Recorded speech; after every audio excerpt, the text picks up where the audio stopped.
She brought pie to her son's holiday dinner and was told to eat alone in the laundry room. That night, Helen opened 4 years of bills she'd paid for his household. She wasn't just his mother. She was their silent financier. They called her dramatic. The court called it exploitation. Now her son and daughter-in-law face public records and private regret. She didn't raise her voice. She raised receipts. All right, before we dive into this crazy story, do me a favor. Subscribe and tell us where you're watching from. They gave me a folding chair next to the dryer and called it a kindness. The pie was still warm when Helen stepped out of her car. She had wrapped it twice, first in foil, then again in a soft kitchen towel, the one with faded sunflowers stitched along the edge. The same towel she used to cover fresh bread when Caleb was young, when his cheeks were round and his gratitude easy. It was Thanksgiving. Or at least the version of it her son and his wife Sarah hosted. Organic wine, awkward place cards, mismatched intentions. Helen took the walkway slowly, careful not to let the pie tilt. The porch light was on, glowing soft against the November dusk. She knocked once, then again. Caleb opened the door with half a smile, the kind that asked not to be questioned. "Hey, Mom. You made it." "I did." She held up the pie like proof. "Still warm." "Great, great," he said, stepping aside. "We're kind of full in the dining room, but Sarah set up a space for you where it's quieter." Quieter. That word paused her, but only briefly. She followed him through the kitchen, past the dining table where 10 people were already seated, their laughter stretching thin across silverware and centerpiece candles. A chair scraped as someone shifted to pour wine. Sarah caught Helen's eye and offered a quick nod, then turned back to her conversation. No one stood to greet her. No one said they were glad she came. Caleb led her past the pantry and stopped at the door to the laundry room. "She figured you might like it in here," he said, opening the door. "It's warm and you won't feel crowded." Inside was a folding table pushed up against the wall. A single plastic plate sat atop a paper napkin. A plastic cup. No silverware. Just the mechanical breath of the dryer turning and the soft scent of detergent clinging to the air. He gestured toward the chair. "We didn't want you to feel, overwhelmed." Helen stepped in, pie still cradled in both hands. She looked at the table. The vinyl of the chair sagged in the middle. There was a slight tilt to the legs. "I see," she said. She didn't ask why the house was too full for its owner's mother. She didn't point out the 3 empty chairs she'd passed in the living room or the extra space by the kids' table. She simply placed the pie beside the plastic plate and sat down. She ate in silence. No one checked on her. No one asked for a slice. The pie remained untouched, golden brown and perfectly sliced, its crust flaking at the edges the way Sarah once complimented years ago, back when they were still building bridges instead of borders. When Helen was finished, she took her phone from her purse and, without a word, took 3 photos of the room. One of the plate, one of the chair beside the washer, and one of the pie. Whole, beautiful, uneaten. The door creaked when she stepped out. She placed the pie back in the towel, now cool but intact. No one noticed her leaving. The laughter from the dining room had gotten louder, or maybe just more certain of her absence. She moved quietly through the hall, toward the front door, shoes soft on the tile. That's when she heard it, muffled but unmistakable, coming from the half-open kitchen where Caleb stood with 2 guests near the sink. "She's lucky we let her come." A pause. Then soft laughter. Glasses clinked. Helen didn't stop walking. She didn't slam the door or say her piece. Instead, she opened her phone again, added a timestamp to the last photo, and saved it to a new folder she titled Laundry Room, November 23rd. She stepped into the cold night, let it clear her lungs, and walked back toward the street, her hands steady on the pie. On her way out, she overhears, "She's lucky we let her come. I brought dessert. I left with dust on my shoes." The pie tin was cold now, its weight barely enough to feel beneath her arm. Helen carried it like something forgotten, light, empty, and dented on one corner, where it must have bumped against the folding chair. Her shoes clicked against the sidewalk in a quiet, determined rhythm as she walked home through the dark, lit only by the soft orange glow of porch lights and the occasional rustle of wind against dry leaves. She didn't rush. Let the night stretch around her. Let the silence speak. Her coat flapped slightly with each step. The pie towel, now folded neatly around the tin, pressed against her side. Her hands ached a little, the kind of ache that came from stillness more than labor. She had eaten. In silence. She had left in silence. Now, with no words exchanged, she simply walked back to a house that held her name on the deed and no one else's. When she got inside, she didn't turn on the TV. She placed the pie tin in the sink, ran the water hot, and scrubbed the edges where the filling had clung. The crust had never been touched. She dried it slowly and slid it back into the cabinet where it belonged. Only then did she sit, at the small table near her window, where she'd once hosted holidays of her own. Those dinners had been full of noise, not always easy noise, but full nonetheless. She'd made place cards with hand-cut leaves. She'd cooked every side dish herself. Caleb had always taken seconds. She reached for her phone. There were no messages. No, thanks for coming. No, sorry about the seating. Nothing. She opened her gallery and scrolled back to the photo she had taken.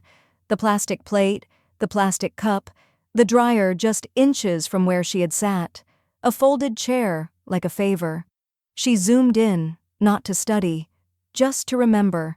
The way the dryer light cast a shadow over her plate. The way no fork had been offered. Out of habit, she opened her Facebook app. Sarah had already posted photos, a dozen of them, carefully filtered, each one bright with curated joy. The caption read, "So grateful for everyone who made this day beautiful." She scrolled through the tags. Friends, neighbors, even Sarah's hairdresser. No mention of Helen. She wasn't in any photo, not even in the background. It was as though she had never been there. Her thumb hovered. She could have commented something neutral, a small reminder. But she didn't. Instead, she took a screenshot and saved it under the new folder she had created. Laundry room, November 23rd. She sat back. Her tea had gone cold, untouched, beside her. It wasn't the lack of acknowledgement that stung. It was the deliberateness, the ease with which they had removed her from the story they were shaping, as if her presence was something to be managed, not honored, as if her contribution, time, pie, presence, was simply assumed and no longer worth noting. She opened her browser, typed quietly, "Small claims court filing fee in her county name." The results loaded in seconds. Her eyes narrowed as she read, $35 to file, up to $10,000 in claims. No lawyer needed. She didn't bookmark the page. She didn't copy the link.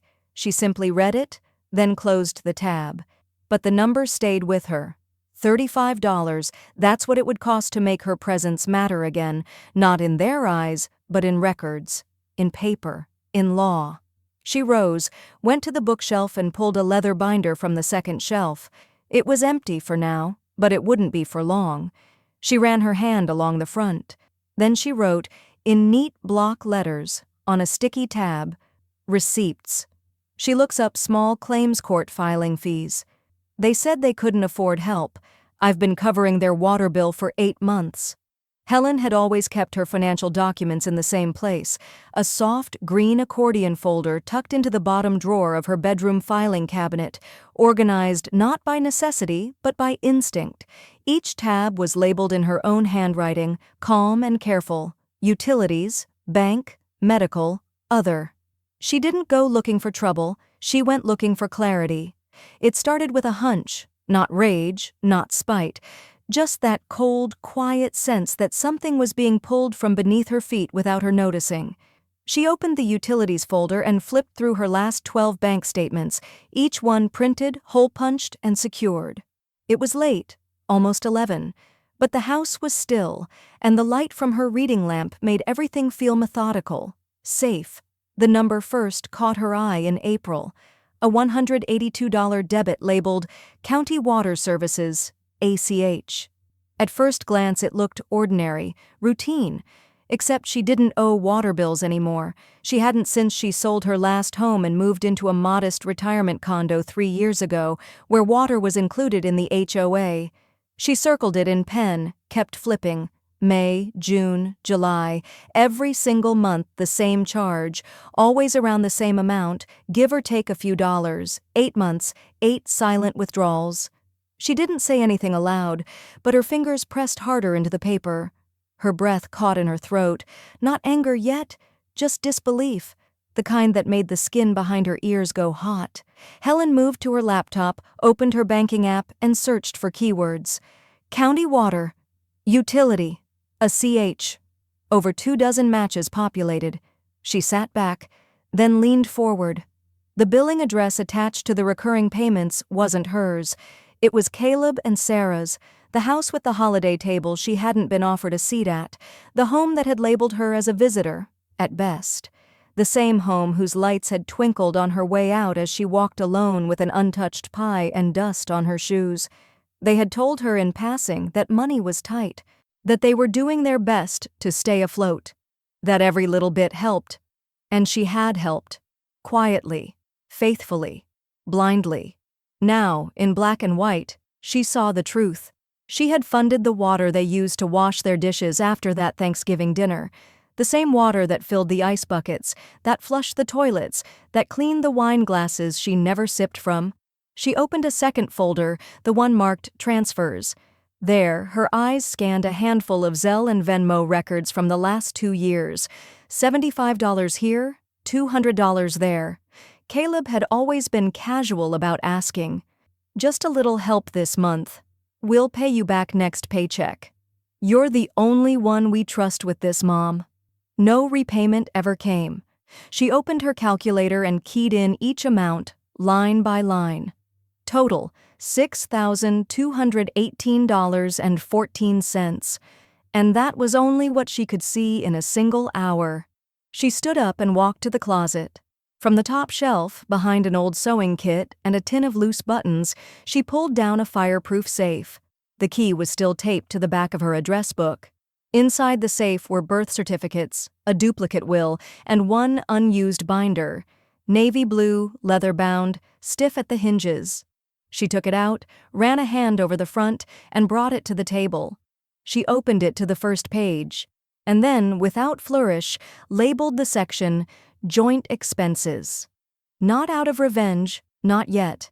Out of the simple need to know what had really happened while she was being asked to sit near a dryer and pretend she was welcome. Out of the need to document, to prepare. She picked up her pen, began transcribing the monthly charges in clean, even print.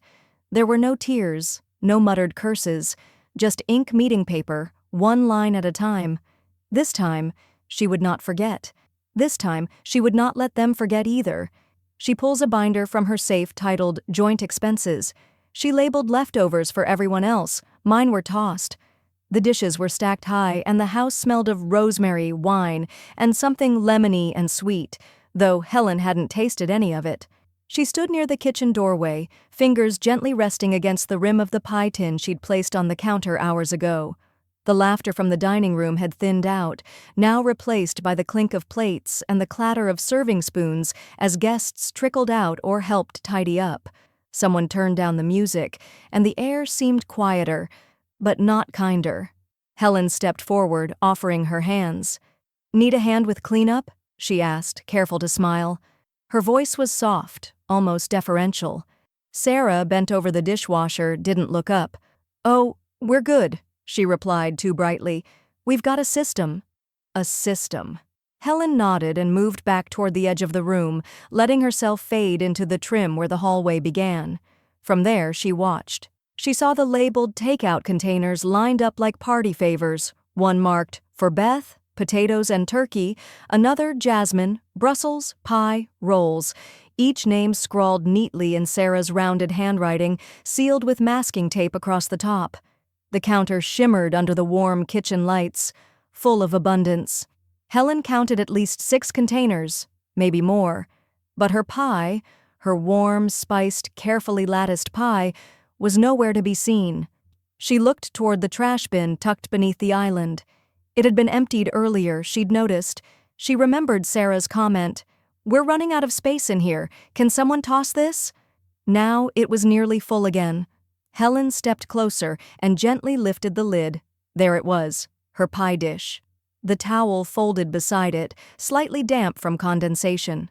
The crust crumbled in the corner, still intact enough to recognize. Not a single slice had been served. No note, no foil. No one had even pretended to keep it. She let the lid close softly, as if not to disturb it further.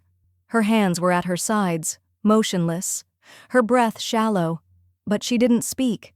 She didn't ask why. She didn't call attention to it, didn't point or protest or say, "That was mine."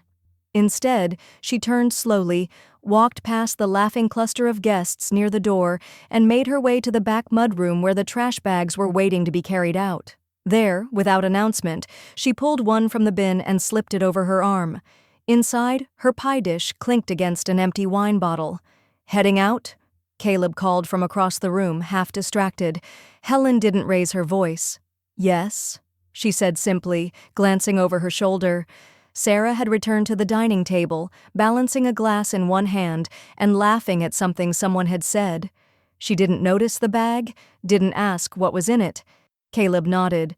"Thanks for stopping by." She smiled politely. "Of course."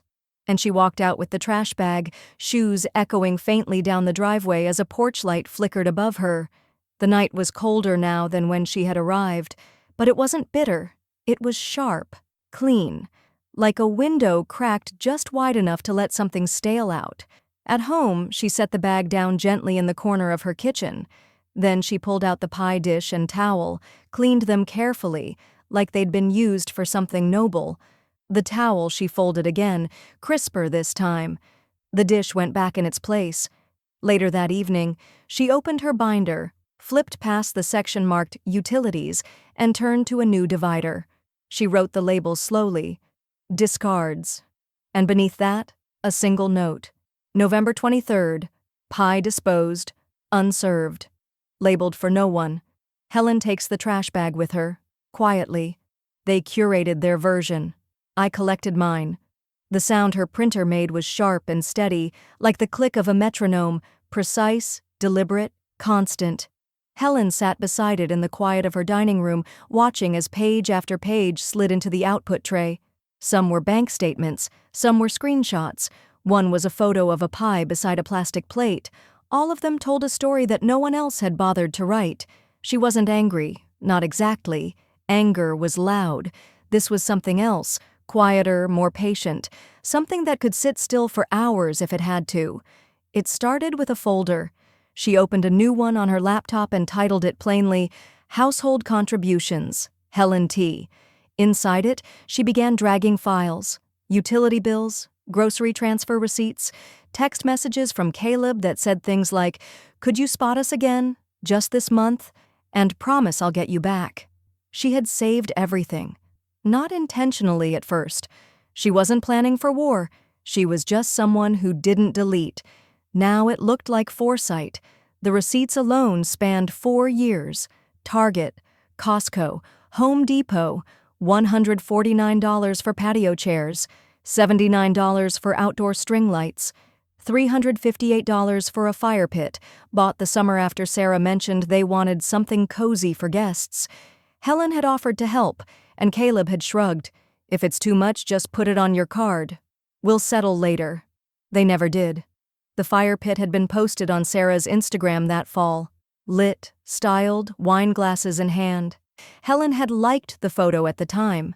Now she screenshotted it, saved the image, and labeled it, Backyard Setup, Funded.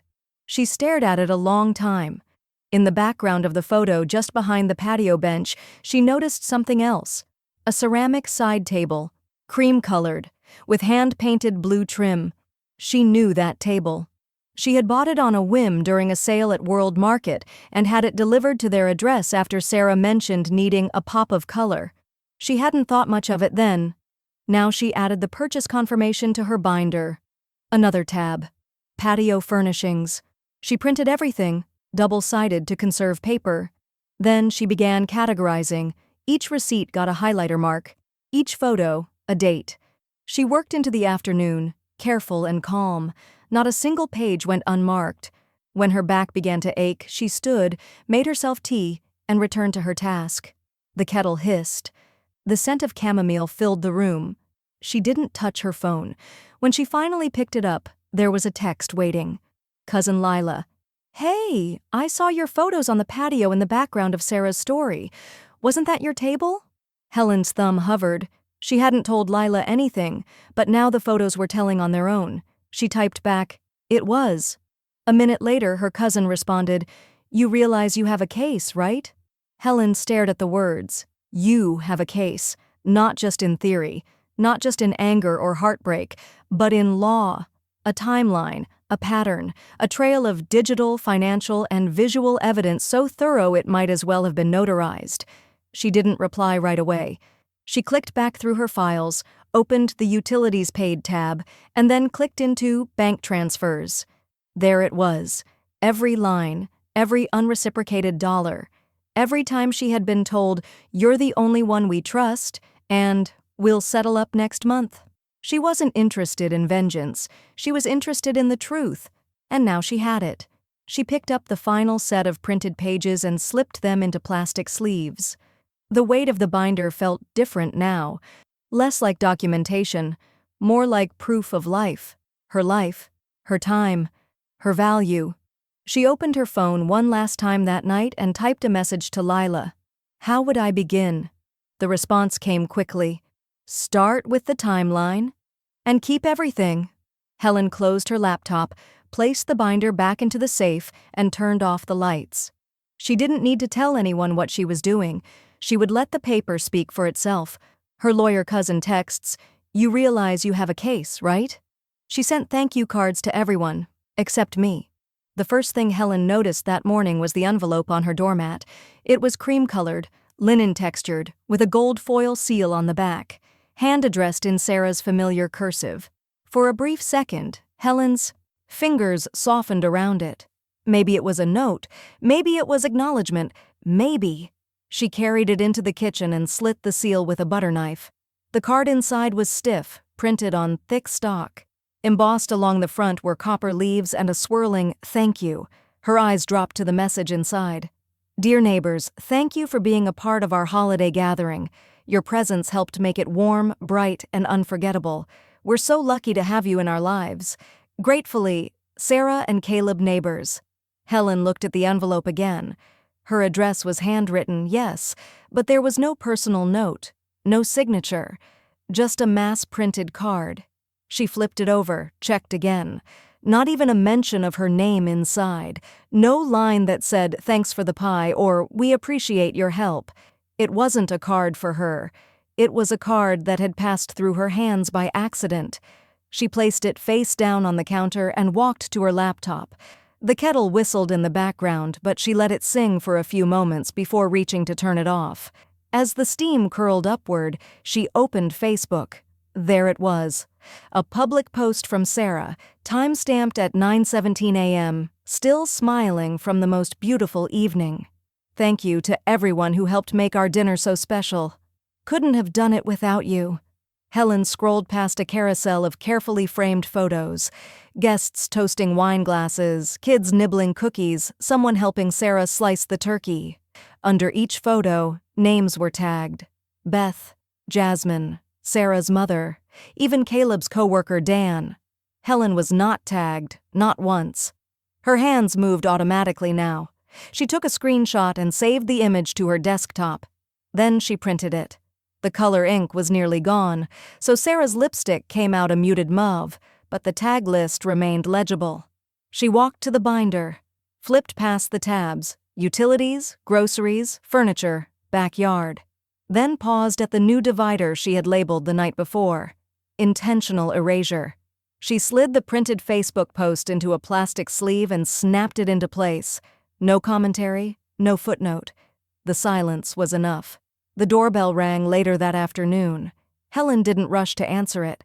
She knew the gait of Sarah's walk from the driveway, the lightness of her knock when she wanted something but didn't want to seem like she did. By the time Helen opened the door, Sarah was already turning away. "Oh, Sarah said, surprised. "Just dropped by to bring you some of the centerpiece flowers. We had extras." She held out a small bundle of slightly wilted stems wrapped in napkin-colored paper. Helen accepted them with a nod. "Thanks." "Dinner turned out so great, didn't it?" Sarah smiled, too wide. "It did," Helen replied. A pause. Then Sarah tilted her head slightly. "Did you get the card?" "I did." "Lovely, right?" Helen looked down at the flowers. A sprig of eucalyptus wilted sideways. "Very," she said. When Sarah left, Helen didn't put the flowers in a vase. She laid them next to the Facebook printout. Both were offerings in their way. Both arrived too late. Helen prints the post, adds it to a section labeled Intentional Erasure. "They said I don't contribute. I kept the lights on." The morning frost lingered on Helen's window panes longer than usual. She watched the glass fog with her breath as she waited for her tea to steep, the heat from the mug warming only her hands, not her spine. She had not slept much, not because of nightmares, but because memory had turned exact. Names, numbers, dates, and the gas bill. It had started innocently. 2 years ago in November, Caleb had called her while she was in the checkout line at Walgreens. "Mom," he'd said, his voice sheepish, "would you mind spotting us for 1 month? Just the gas bill. Things are tight until Sarah's bonus clears." She had said yes, of course, without question. It was cold then, and the idea of her grandson shivering while the adults played financial roulette was too much to bear. She remembered making the payment from her phone in the parking lot, the wind tugging at the receipt as she climbed into the car. $132.87. One time, she thought. Just once. She reached for her drawer now and pulled out the paper trail. Her binder was growing heavy, its spine no longer closing easily. She flipped to the Utilities tab and spread out the gas bill receipts across her table like puzzle pieces. January, March, August, October. A slow, suffocating pattern emerged. The account numbers were the same. The amounts varied with the seasons. The payments, all hers. What started as a one-time favor had become a quiet pipeline. She leaned back in her chair and closed her eyes, remembering last week, Sarah brushing off Helen's offered help in the kitchen during the holiday dinner, saying, "It's fine, really. You don't need to feel like you have to do something to contribute." The words at the time had sounded casual. Now they scratched. Helen stood and retrieved a folder. She hadn't opened in months, her own utility history from her condo. She wanted to compare numbers, see if there was any overlap, anything suspicious. There wasn't. Her bills were modest, clean, predictable. But Caleb's, her records of Caleb's house painted a different story, one with peaks during every holiday season, sharp drops after spring, and always charged to her account. She clicked open her online banking dashboard, navigated to Bill Pay, and pulled up archived payments. They went back further than she'd realized. 23 payments, totaling over $3,000, all from her. She sat down at her desk, the space now resembling an investigator's lab more than a home office. She pressed her palm against her cheek for a moment, grounding herself, then reached for the phone. A long tone, then the automated voice. "Thank you for calling Central City Gas and Energy. For account information, press 1. She did. It took 20 minutes of prompts and holds before she reached a live person, a woman with a soft, raspy voice and a clipped rhythm. "I'd like to request a full billing history on account number 7281-9904, Helen said clearly. "It's not under my name, but I've been the one paying it." The rep hesitated. "Are you listed as an authorized user?" "No," Helen said, "but the payments have all come from my verified banking account. I can provide statements." There was a pause, then typing. "Well, ma'am," the woman said cautiously, "we can send a full history to the account holder's registered email, but we can't send it directly to you." Helen's lips thinned. "Would you confirm the email address you have on file?" Another pause, then a voice. "caleb.m.hastings@gmail.com." Helen let out a breath. Slow, controlled. "Thank you," she said. Before hanging up, she added, "Could you note on the account that payments will no longer be made from the previous card?" The woman agreed, and Helen clicked off the call. She reached for her pen and added a new section to the binder. Gas and energy. Unauthorized recurrence. The pages slipped into place like they'd been waiting for her. Her lamp flickered softly overhead. And in that moment, Helen realized she hadn't been supporting her son's household. She'd been subsidizing their comfort while they made her feel like a burden. She calls the gas company, requests full billing history. They called it generosity. I called it unpaid labor. The spreadsheet began with soup, specifically lentil soup, March of 2019. Caleb had the flu. Sarah was working late. Helen had arrived with 2 Tupperware containers, tissues, and a thermometer. It was nothing, she told herself, just a mother being kind. But now, that soup had a date and a value, $12.36, plus gas. It went in row 1, column A. What began as a single line multiplied fast. By the end of the first hour, she had logged 19 meals. Not just dinner. Care packages, lunches packed for their toddler when daycare closed, freezer meals she'd made when Sarah was in her second trimester and didn't want to cook. Each entry got a cost, timestamp, and brief description. Roast chicken dinner, ingredients, plus prep, $18.94, 3 weeks of preschool pickup, unpaid spare bedroom furniture, donated, bought new, $1,127. The numbers added up fast. Helen stared at the sum at the bottom of the sheet, $7,304, and she wasn't halfway done. She opened her phone next. Her text messages with Caleb stretched back nearly a decade, though in recent years his replies had grown shorter. She typed, "Can you help?" into the search bar. 72 results. Each one carried a tone she now recognized too well, casually expectant. Like the favor had already been accepted, and she just needed to follow through. Caleb, any chance you can come over Friday and help rearrange the garage? We're too tired. Sarah, would you mind bringing some groceries when you visit? Just the basics. Caleb, do you have an old TV stand we can take? We'll give it back if you need it. She'd given them that stand, and the groceries, and the labor. Column B became labeled, time donated. She estimated based on memory, 4 hours here, 6 hours there. Sarah once had her repaint the nursery while they were out shopping to avoid fumes. Helen remembered standing on the ladder, quietly repainting the trim while music played from her own phone because the house was silent and she was alone. She entered it, nursery painting, 5 hours, estimated labor value at $20 per hour equals $100.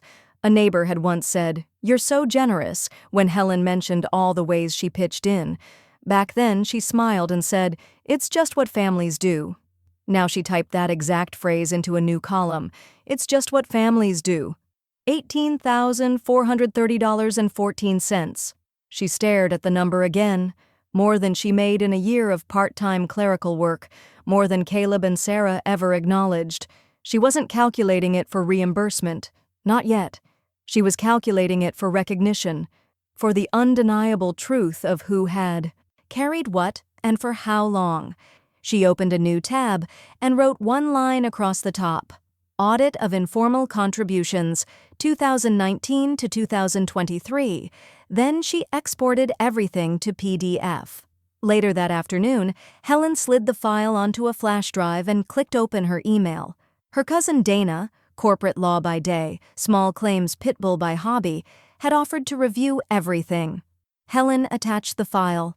Subject line, documentation enclosed. She didn't send it yet. Instead, she walked to the kitchen and made tea. Steam curled upward, and she held the mug to her chest like armor. Her phone buzzed. A message from Caleb. No greeting, no warmth. Caleb, "You're being weird lately. If something's wrong, say it." Helen read it once, then again, then slowly typed, "Helen, everything is accounted for." She didn't wait for a reply. She went back to her laptop, hit send, and watched the email disappear into motion. She submits everything to her legal counsel. "They thought I couldn't read fine print. I was the one who taught them to read." The envelope arrived on a Tuesday, quiet and unannounced. It was thick, heavy, more than a bill, less than a book. Helen noticed the return address first, a national mortgage company, stamped in dark blue ink. The recipient field said, Hastings household, and listed her own address, her home, not theirs. That was the first red flag. They hadn't lived there in over 5 years. She stared at it on the counter for several minutes. The law was clear. If it's addressed to your house, you can open it. She'd taught Caleb that when he was 10 and curious about someone else's birthday card. Her hands trembled only slightly as she slid her letter opener beneath the flap. Inside, a refinance disclosure packet. 47 pages, glossy inserts, signature lines, lender notes. And on the 5th page, it hit her like a slow-motion fall. Helen M. Hastings, listed as co-contributor of record. She read it again, then a third time, eyes narrowing. Her birth date was correct. So was the last 4 digits of her social, and yet she had never consented to this, never signed, never even been told. She flipped to the bottom where the signatures began. Her name was there, handwritten in tight, crooked cursive, but it wasn't her handwriting, not even close. She pressed her fingers against the edge of the table to steady herself. Her skin buzzed with disbelief, the room narrowing to silence and paper. Had they forged her name? It was absurd. It was illegal. It was stupid, but it wasn't surprising. She flipped back to the earlier pages and read the terms. A refinance on the mortgage to pull equity for renovations, approved under the assumption of a third contributor. That contributor was her credit, her identity, her stability, co-opted like a blank check. She picked up her phone and took photo after photo, top to bottom, every page, including the envelope. Then she took out a notepad and wrote, "Date received, April 18, delivered to 921 Elmwood Drive, my address. Contents, refinance packet listing my name, unauthorized." Below that she wrote, "Forgery suspected on page 5, signature line." A knock at the door. She flinched. When she opened it, Caleb stood on the porch, hands stuffed in his jacket pockets. "Hey," he said casually. "Any chance something came for us here? The mortgage company said they sent the doc packet, but I think they mailed it to your place by mistake." Helen blinked, her face unreadable. "What kind of document?" He shrugged. "Just paperwork, for the house, nothing important." Helen held the envelope behind the doorframe. "Strange. Nothing's come through yet." He looked unconvinced. "You sure?" "I check the mail daily." There was a beat of silence between them, long enough for both to notice how little warmth remained. Then Caleb said, "Well, if it does show up, can you just pass it along?" "Of course," Helen replied. "If it's addressed to you." He nodded, thanked her, and turned down the walkway. Only then did she close the door fully and lock it. She sat down again at her desk. The overhead light buzzed faintly and the air seemed heavier than before. Helen placed the packet into a folder marked Financial Misuse. High priority. This wasn't negligence. It was escalation. Her name, her number, her signature, stolen. She emailed Dana, her cousin, again. Subject, urgent, possible identity fraud. She attached the scanned images, added a short message, need to discuss legal options. Name forged on mortgage refi. Packet sent here by mistake. I kept a record. She hit send. Then she leaned back, let out a slow breath, and stared at the ceiling, where a water stain in the corner reminded her how long she'd gone without asking for help. She finds her name forged on one consent form. They unfriended me digitally. I unfunded them legally. The silence was a strategy now. One Helen had perfected. Days passed without a word from her. No replies to Sarah's hollow emoji replies or Caleb's just checking in texts. It was rudeness. It was restraint, controlled, intentional. But Sarah, clearly unused to being ignored, made the first move. Helen opened Facebook one morning and noticed a change, not in the banner or the notifications, but in the absence of one small line. "You're friends with Sarah Hastings." Gone. She clicked through out of habit. Sarah's profile was now private. The curated photos, the dinner parties, the holiday platters vanished from view. Helen closed the app without a flicker of emotion. She didn't have to look far to see what prompted it. The day before, Helen had quietly removed Sarah and Caleb from her linked banking dashboard. She'd started by logging into her Wellspring financial account and navigating to the Family Access tab. 2 clicks, a checkbox, and then revoke permissions. She took her time, read every term twice, made sure no auto payments remained. Then, one final press, confirm. The green check mark glowed like a lighthouse. Later that evening, she received a text from Caleb. Caleb, hey, everything okay? You've been kinda distant lately. No mom, no warmth. She read it at 7:03 p.m. At 7:05 p.m., she locked her phone and placed it face down on the counter beside the receipts she'd organized that morning, stacked, sorted, and time-stamped. On Friday, she logged into the bank again, just to make sure. Her account was still secure. Their names were gone. Every trace of them, scrubbed. She updated her passwords, set up 2-step verification, and double-checked her credit monitoring alerts. Everything tight. Everything hers. It wasn't petty. It was protective. Saturday brought something unexpected. She was halfway through folding laundry when her landline rang, a sound that had become increasingly rare in her life. She picked up. "Hi, this is Marcus from Birchwood Market," the young man said. "Just calling to confirm if a Helen Hastings recently updated her billing card on file with us?" Helen paused. "No," she said. "Why?" "Well, someone tried to run a card under your customer account, but it declined. Thought maybe it was fraud. Name used was Caleb Hastings." She closed her eyes briefly. "Thank you for letting me know, Marcus. That card has been deactivated. If anything else comes through, please deny it and call me directly." "Will do, Ms. Hastings." Click. She sat down at her kitchen table and stared at the small ceramic bowl of tangerines she kept in the center. Her reflection shimmered faintly in its glossy glaze. Quiet, still, deliberate.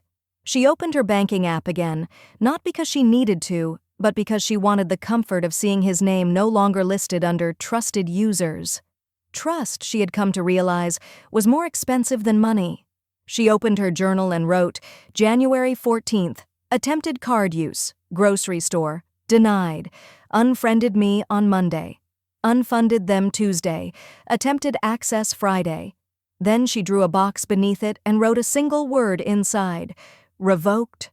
Outside, the wind shifted. She could hear the brittle branches tapping the windows like questions. Helen smiled to herself and poured a cup of tea. She'd spent too long confusing access with affection. Now she understood the difference. Caleb tries to use her card for a grocery run. Transaction denied. They called me extra. The court called it admissible.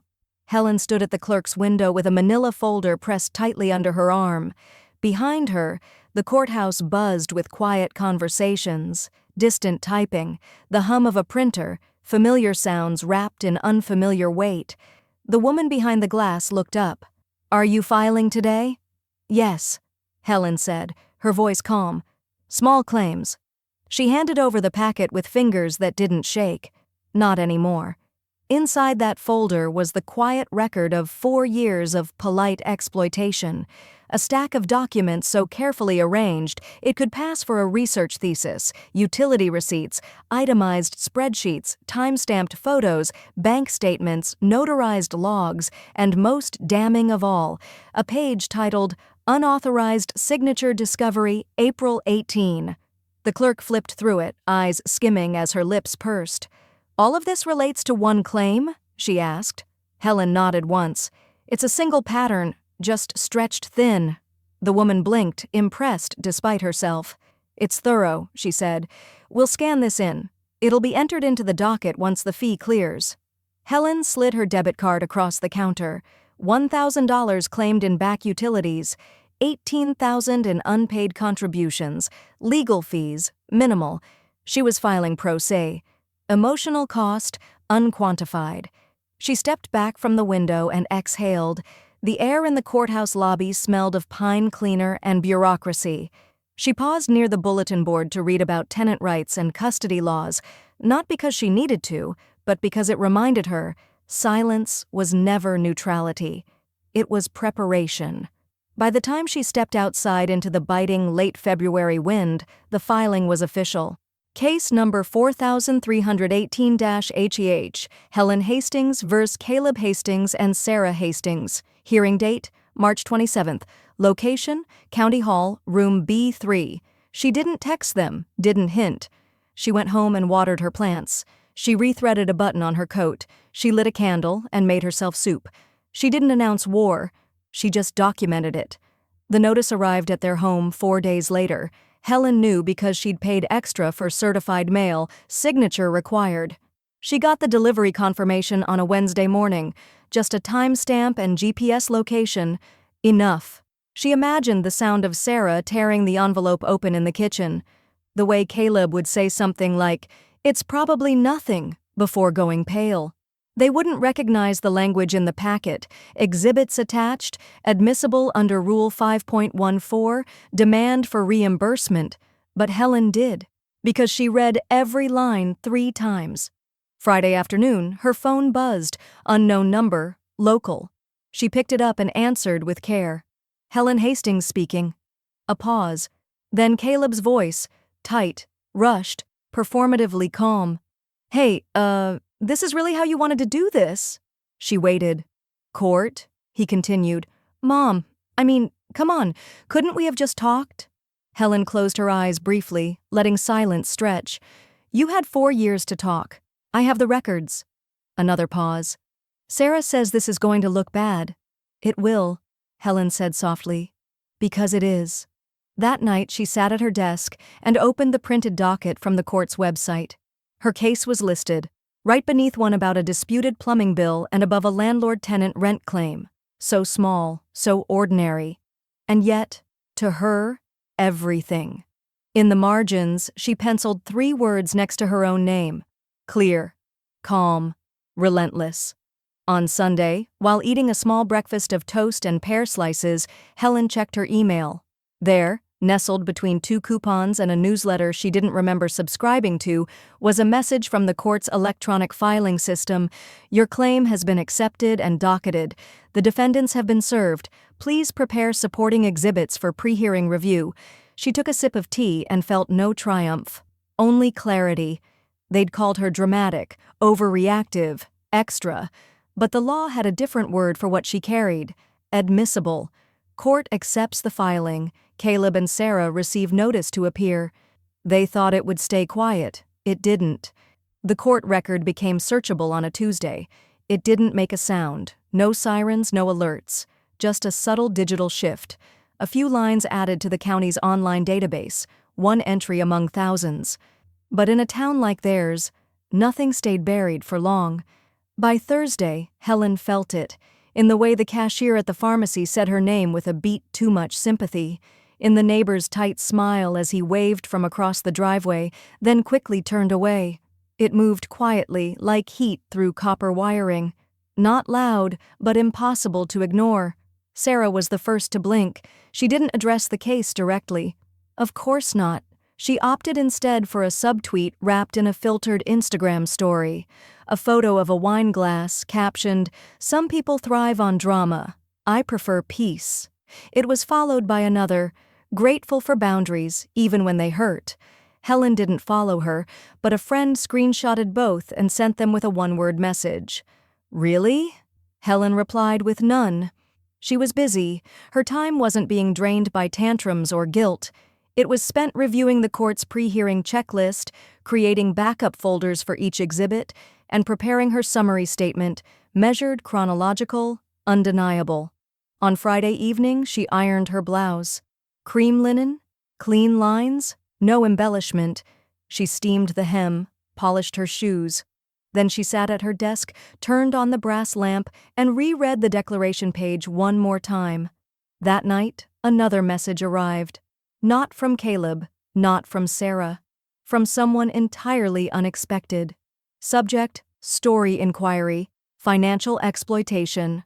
From emily.raymond@citizenledger.com. Hi, Ms. Hastings. My name is Emily Raymond, and I'm a journalist covering elder financial misuse cases for the Citizen Ledger. Your recent court filing came up while researching patterns of underreported intrafamilial exploitation. If you're open to it, I'd like to request an interview. Your case could highlight a broader issue that rarely sees sunlight." Warmly, Emily Helen stared at the message. There was no outrage, no panic, just the slow, measured beat of her heart. She clicked "Reply" and let her fingers hover over the keyboard. "Dear Ms. Raymond, thank you for reaching out. I'd be open to a conversation once the hearing concludes. Until then, I am focused on preparing truthfully and respectfully. Best, Helen Hastings." She didn't send it right away. Instead, she opened her photo folder, scanned past the labeled bins, the deleted transactions, the framed shot of the laundry room chair with no silverware beside it. She paused on one image, a scan of her first transfer to Caleb, $187, for a car repair he'd promised to repay. He never did. By the weekend, whispers became comments. A neighbor mentioned the case at the co-op. Someone at the library asked if she was the one from the website. Helen never confirmed. She didn't need to. The record spoke louder than gossip ever could. Sarah, meanwhile, kept posting. One quote in a white serif font over a pink background read, "Some people confuse boundaries with betrayal." Helen didn't respond. Instead, she updated her court folder with a new tab. "Public behavior, post-filing." She printed the screenshots, slid them into protective sleeves. Documentation wasn't retaliation. It was preservation. The world hadn't erupted, but it had tilted, and Helen stood at the center of its quiet axis, watching them scramble to frame their version. But the court didn't care for curated narratives. It cared for proof. A journalist contacts her about elder financial misuse. They served guests hors d'oeuvres. I served court dates. The courtroom was cooler than she expected, cool and faintly sterile, like old paper and stale coffee. Helen sat alone at the plaintiff's table, her documents stacked in precise layers. She wore the same cream linen blouse she'd ironed a week ago, a silver brooch pinned just beneath her collarbone. The room wasn't full, but it wasn't empty either. Sarah and Caleb entered late. Sarah in stiff black slacks and a coral blouse too bright for the occasion. Caleb with sleeves rolled and collar open, like he thought informality might win sympathy. They didn't look at Helen. She didn't look away. The judge, an older woman with wire-rimmed glasses and a voice like steel in silk, called the session to order. "Ms. Hastings, you may begin." Helen stood slowly. She didn't read a script. She didn't look at her notes. "I provided assistance, financial, emotional, logistical, for 4 years. There was no repayment, no gratitude, and eventually, no recognition of my presence at all. When I stopped giving, they called me difficult." The judge nodded once. "And do you have documentation of these claims?" Helen turned to her folders. "Yes, Your Honor, in chronological order." Labeled, she submitted the evidence one exhibit at a time. Gas bills with her account listed, transfer histories from her bank app, screenshots of requests, voicemails from Caleb saying, "Can you just cover it and I'll get you back?" Digital receipts for groceries, patio furniture, and a specialty cake she never got to taste. Then the final page, a photograph, a folding chair beside a dryer, plastic plate, no silverware. "This was how I was seated during their holiday dinner," she said quietly. "After funding utilities, groceries, and childcare, I brought dessert. It was thrown out." A long pause. Even the court reporter blinked twice. "Defense?" the judge said. Caleb stood. He didn't meet Helen's eyes. "Your Honor, my mom, Helen. She's always helped out. That's just how she is. She never said anything about needing repayment. I mean, it wasn't formal. It was just family stuff." Sarah nodded beside him, chiming in. "We didn't ask her to do all that. She offered." Helen remained still. The judge raised an eyebrow. "Are you suggesting her financial contributions were unsolicited?" "Well, no," Caleb muttered. "I mean, sometimes we asked, but not officially." "Did you ever offer to repay her?" A beat of silence. Caleb shifted. "She never said we had to." The judge tapped her pen against the desk, once, twice. "She didn't say she had to bring her own fork to your dinner either." Helen didn't smile. She didn't need to. The judge leaned forward. This is not simply a case of misunderstood generosity. What's been presented here today qualifies as a sustained pattern of financial dependency taken without acknowledgement or boundaries, under the presumption that her silence equaled consent. It did not. Caleb opened his mouth, then closed it. Sarah looked like she was shrinking into her chair. The judge turned to Helen. "Ms. Hastings, based on the evidence submitted, I'm ruling in your favor." The words didn't rush into Helen's chest like triumph. They settled like concrete, solid, quiet. "Damages in the amount of $21,742 are awarded," the judge continued. "Payable within 60 days. Case closed." The gavel struck wood. Helen packed her folder slowly, each document returned to its plastic sleeve with care. She didn't rush. She didn't gloat. She stood up with the same grace they'd never bothered to extend her. As she walked past Caleb and Sarah, she didn't speak. But they looked at her. For the first time in months, they truly looked at her. In the hallway, she sat briefly on a wooden bench, one with 4 sturdy legs and no dryer behind it. A reporter lingered near the wall. Emily Raymond. She didn't approach. She waited. Helen met her gaze and gave a small nod. Not yet, but soon. Case ruled in her favor. Damages award. "Ed, they thought I was weak. I was simply waiting for my invoice to mature." The check arrived in a plain envelope. No note, no signature, just the county's watermark and the total, $21,742. Helen opened it without ceremony. No celebration, no tears. She placed it flat on the kitchen table beneath a paperweight shaped like a magnolia blossom. Then she made tea. That evening, Caleb called, twice, then texted, "Can we talk?" She didn't respond. The next morning, Sarah sent an email, short, clipped, legal in tone, but without legal teeth. Subject, private resolution. "We'd like to settle this privately, without further reputational damage or unnecessary media involvement. Please let us know if you're willing to discuss terms." Helen read it. Once, then archived it. She opened a new browser tab, typed in, "Elder Financial Advocacy, Nonprofits Accepting Donations." 3 days later, Helen walked into the brick front office of the Horizon Trust for Elder Equity, her heels clicking lightly on the linoleum. A young woman at the front desk looked up, startled, then smiled. "May I help you?" "Yes," Helen said, unfolding the check from her purse. "I'd like to make a partial donation, quietly, but purposefully." The receptionist blinked. "I'm sorry, did you say partial donation?" Helen nodded. 15,000. The rest is spoken for." The woman stood up. I think you should meet our director." They took her into a conference room, poured her coffee, and asked, gently, "Would you mind telling us what happened?" Helen didn't tell the whole story. She told just enough. The receipts, the exclusion, the laundry room. The director's jaw clenched halfway through. When Helen finished, she added one last sentence. "This wasn't revenge. It was restoration. For me, and for others like me who still think being quiet is the same as being respected." Later that week, she received a letter. Official stationery, gold embossed. The foundation wanted to feature her in their keynote panel on elder advocacy and financial abuse awareness. Helen stared at the letter for a long time before folding it gently and placing it in a fresh folder labeled Legacy. That evening, she made a second cup of tea. Jasmine.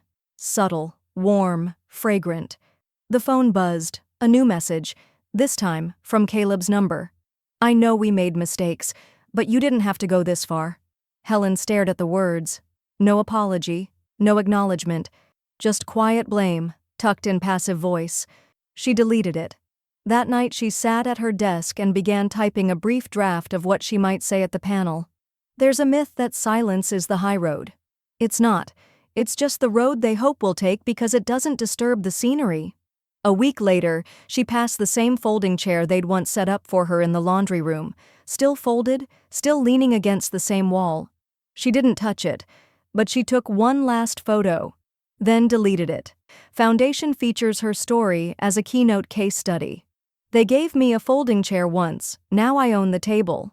The casserole was warm, crusted golden at the edges, its steam curling into the soft light of the rec center hall. Laughter moved through the room like music, quiet, genuine, not forced. A toddler chased a grape under a table while two elderly women debated the best brand of canned peaches. At the center table, polished and covered with linen, Helen adjusted the hem of her blazer and set her plate down. It was the first time in years she didn't have to ask where she belonged. Someone had saved her a seat. Beside her sat Donna, who had once shared a porch with her during the early pandemic, both women masked and distanced, passing thermoses of soup between them like wartime allies. Across the table sat Marlene, a retired teacher who'd been through her own family adjustment, as she called it, when her niece tried to convince her to sign over her condo for easier management. Helen's plate was full, not just out of generosity but intent: roasted vegetables, a slice of her own pear tart, this time untouched, appreciated, praised, and real silverware. Stainless steel, heavy in the hand, clean and whole, no plastic, no apologies. As the hum of conversation swelled again, a younger woman across the table, maybe mid-30s, maybe 40, leaned in, a glass of water cradled in her hands. "I read your story in the Horizon Foundation bulletin," she said quietly. "What you did? It was bold." Helen's mouth lifted slightly. "It was necessary." The woman hesitated. "Did you ever confront them? I mean, face to face?" For a moment Helen looked down at her plate, then across the hall to the buffet line where someone had refilled the chafing dish with sweet potatoes. The heat lamps flickered slightly above the trays. "No," she said finally, "courtrooms speak louder than kitchens." The table fell into thoughtful silence. A fork clinked softly on porcelain. Marlene gave a soft in agreement and sipped her lemonade. Behind them, the calm Munity director adjusted the mic and tapped twice. "Ladies and gentlemen," she said brightly, "thank you all for being here tonight for our monthly intergenerational potluck. It's a joy to be surrounded by so many generous, fierce, and boundary-setting women. Tonight, we're especially honored to welcome someone whose quiet courage reminded us that dignity isn't granted, it's enforced. Please give a hand to Helen Moore." The room applauded, not thunderously, but solidly. Respect, not spectacle. Helen stood slowly. She didn't go to the mic. She didn't need to. She simply gave a small wave and smiled, then sat again. "You always dress like you're headed to a courtroom," Donna teased, elbowing her gently. Helen's lips curved upward.